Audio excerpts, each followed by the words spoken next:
diyaarad weyn oo siday ciidamo oo kumaandoos ah oo lagu soo tababaray dalka Turkiga ayaa goordhawed ka soo cagariyay geeda diyaaradaha Aadan Cadde waxaana ay sida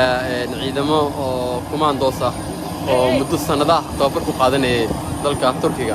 saraakiil ka tirsan ciidamada dawladda Soomaaliya wasiirka gaashaandhigga iyo mas'uuliyiin kale ayaa ku sugan garoonka iyaga oo doonaya inay soo dhaweeyaan saraakiisha tababar ku soo qaaday dalka Turkiga sida muuqata diyaaradaha nooca militariga ayaa soo cagay dhigatay waxaana ay gordho ka soo bixi doona halkaas idin muuqata ciidamada oo libisan isla markaana qalabkoodana diyaar u ah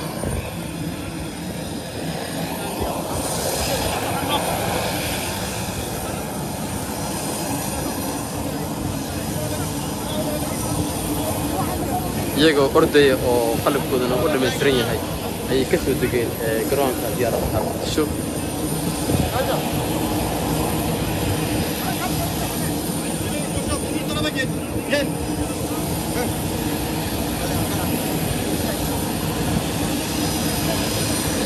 Sağ söyleyeceksin.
قال كان دوتو بيسو دريسا الله يكون جدا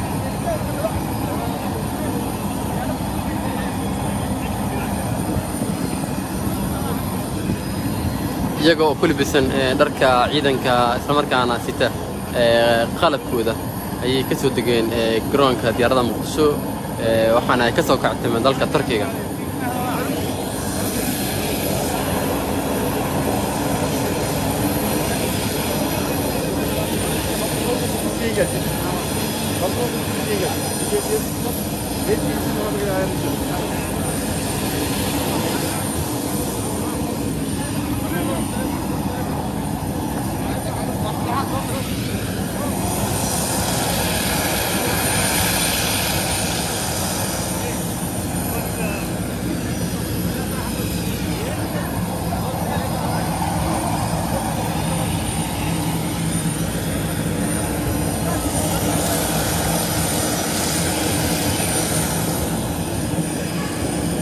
waxay u muuqdaan kuwa carbiyaysan oo tababarka ciidamada ka muuqata qalabkooda ayaa u dhameystiran muddo sanadaha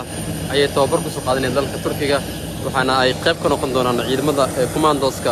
ee dawladda Soomaaliya ee lagu tababaray howlgallada isla markaana ka saaciday dalka Turkiga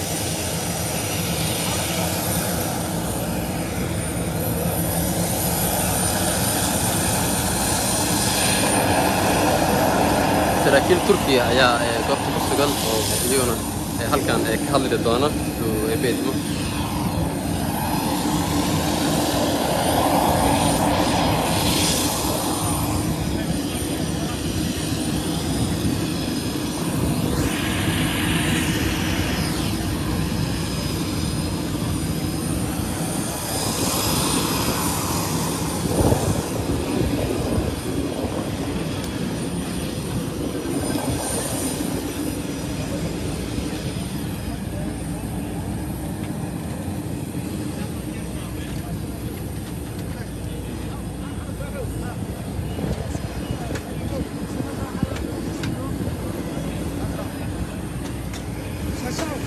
aad bay u qalbaysan yihiin ciidamadan oo waana nooca loo yaqaan kumaandooska muddo tababar ku soo qaadanayay dalka Turkiga sida idin muuqatana qalabkooda waa u dhameystiran yahay xitaa dhiigga askariga ayaa ku qoran dharka dariska ay sitaan oo sida idin muuqata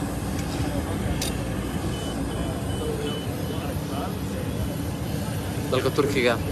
abaal weyn ayay u hayaan dawladda Soomaaliyeed maadaama ay ciidamo fara badan ay u soo saartay isla markaana dalka gudihiisa iyo dibaddiisa u tababaray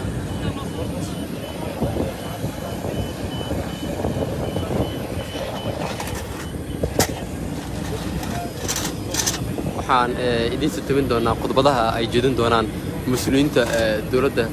halkan ku sugan isla markaana soo dhaweynaya ciidamadan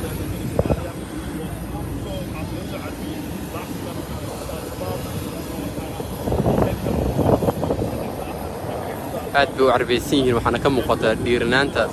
dhanka tababarka ay ku soo qaateen dalka Turkiga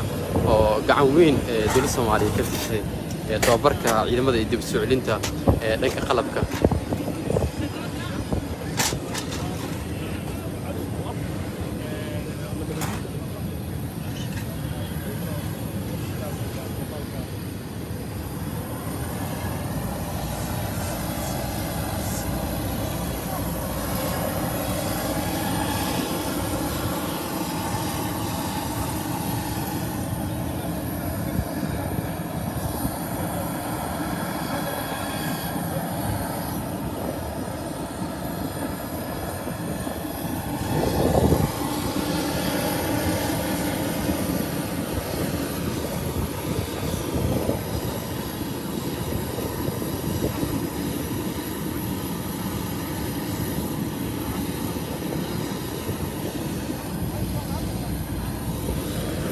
markaan waxaa idinku dubayaa khudbadaha ay jeedin doonaan mas'uuliyiinta soo dhaweynaya ciidamadan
وزيرka gaashaandhigga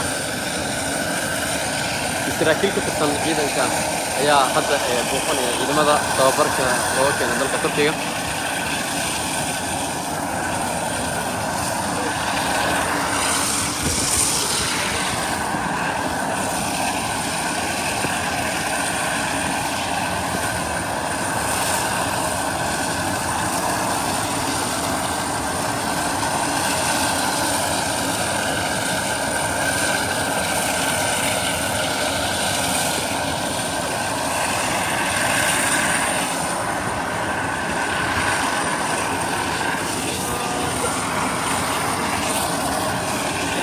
أنت بديت waxaan bilaabanaya khudbadaha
Saygı duruşu, Somali Milli Marşı, İstiklal Marşı konusu.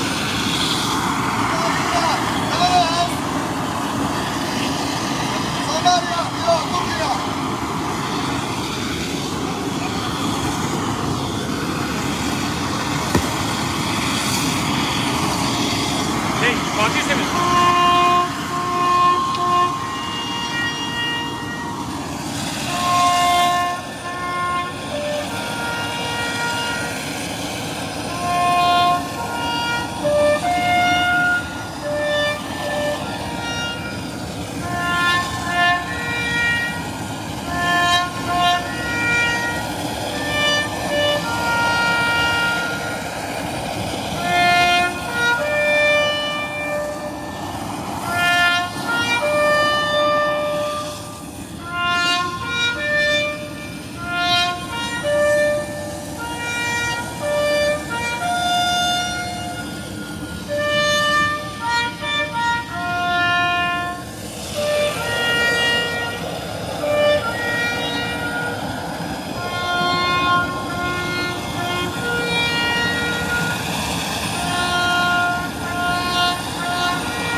görmekten de çok büyük.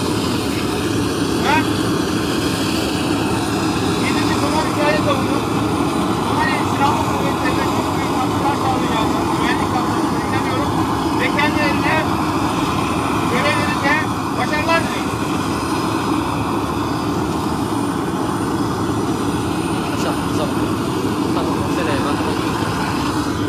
Somali Kara Kuvvetleri Komutanı Muhammed Ahmet Digi ve Milli Savunma Bakanı Hasan Hüseyin Hacı'nın konuşmaları.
Savunma Bakanı Hasan Hüseyin Hacı'nın konuşmaları.